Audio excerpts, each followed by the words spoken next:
అలాగే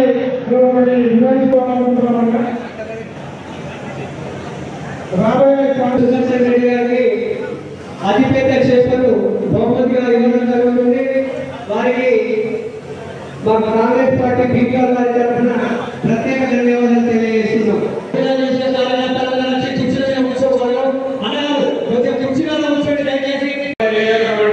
సుదర్శన్ రెడ్డి గారికి బోధనలు ఒక కన్నా అయితే పాల్గొండ ఇంకొక కన్నా.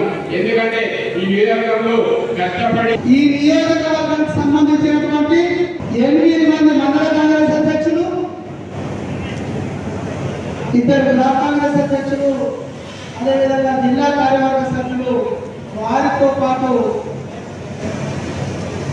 ఇక్కడ ఉన్నటువంటి కార్యకర్తలందరూ, నాయకులందరూ కలిసి ఏర్పాటు చేసే ఈ కార్యక్రమానికి మమ్మల్ని ఆశీర్వదించడానికి విచ్చేసినటువంటి పెద్దలు మాకు దైవంతో సంబంధించినటువంటి సుదర్శన్ రెడ్డి గారికి ముందుగా స్వాగతం పలుకుతూ, ఈ కార్యక్రమంలో మాతో పాటు పాల్గొన్నటువంటి రమేష్ రెడ్డి అన్న డిసిసి చైర్మన్ గారికి, అదేవిధంగా నగర శాఖ అధ్యక్షుడు కేశవ్ గారికి, మాజీ market committee chairman PCC general secretary అన్న నరేష్ అన్న గారికి, రత్నాకర్ గారికి, అదేవిధంగా సంజయ్ రెడ్డి అన్న గారికి, చంద్రమోహన్ అన్న గారికి, నర్సయ్య గారికి, అందరికీ కూడా స్వాగతం పలుకుతూనే ఈరోజు ఈ కార్యక్రమం మా జీవితంలో ఒక అద్భుతమైన రోజు.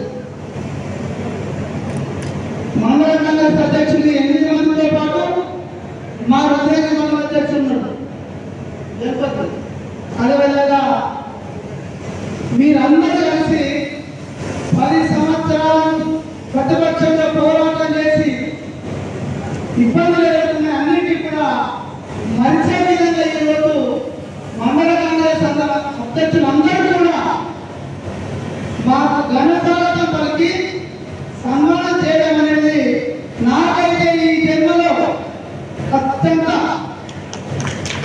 గర్వంగా ఫీల్ అయితే 30 సంవత్సరాల రాజకీయంలో ఉన్నప్పటికీ పెద్దలు సుదర్శన్ రెడ్డి గారి దగ్గరికి వెళ్ళిన తర్వాత నా రాజకీయ జీవితమే మలుపు తిరిగింది. నేను సార్వజనిక వెళ్ళి దాదాపు 9 సంవత్సరాలు అవుతుంది, 9-10 సంవత్సరాలు అవుతుంది. ఈ 10 సంవత్సరాల కాలంలో పెద్దలు ఇచ్చినటువంటి స్థానం, పెద్దలు నాకు ఇచ్చినటువంటి అండ, నేను జిల్లా పరిషత్ అధ్యక్షుడిగా ఉండడానికి పెద్దలు నాకు అవకాశం ఇవ్వడంతో అయిపోకుండా కష్టకాలంలో ఉన్నటువంటి 6 సంవత్సరాల కాలంలో ప్రతి అడుగులో ఏ కార్యక్రమం చేసినా నా వెన్నుదన్నుగా ఉండడం కాదు, నన్ను తట్టి మరి ముందుకు నడిపించినటువంటి వ్యక్తి పెద్దలు సుదర్శన్ రెడ్డి గారు. ఎందుకంటే రాజకీయాలలో పనిచేయడం వల్లనే గొప్పతనం కాదు, ఆ పనితనాన్ని గుర్తించి మనకు అవకాశాలు ఇవ్వడం అనేది మన జీవితంలో అన్నిటికంటే పెద్దది సుదర్శన్ రెడ్డి గారు ఇచ్చింది. గతంలో నేను చాలా మంది దగ్గర పనిచేసిన, కానీ ఇంతటి గౌరవం నాకు ఎప్పుడు నాకు ఇవ్వలేదు, నాకు అంత అండగా కూడా ఎప్పుడు ఉండలేదు. అంతేకాకుండా ఈ 5 సంవత్సరాల కాలంలో నేను డిసిసి ప్రెసిడెంట్ గా ఉన్నప్పుడు అసలు ఈ బాలకొండ నియోజకవర్గంలో ఉన్నటువంటి మండల కాంగ్రెస్ అధ్యక్షులది అంటే వర్ణించలేనటువంటి కష్టం. కారణం ఏంటంటే నిజామాబాద్లో ఒక 500 మందితో కార్యక్రమం చేయాలంటే వాళ్ళకి పెట్టిన ఇబ్బంది అంతా ఇంకా కాదు. ఖచ్చితంగా నిజామాబాద్లో 500 మంది కావాలంటే నేను బాలకొండ నుంచి 200 మంది తీసుకురామని చెప్పి వాళ్ళకు టార్గెట్ ఇచ్చి మరి కోల్కతా ఆ కార్యక్రమాన్ని విజయవంతం చేయడంలో వారు నాకు సహకరించింది. ఆ సహకారం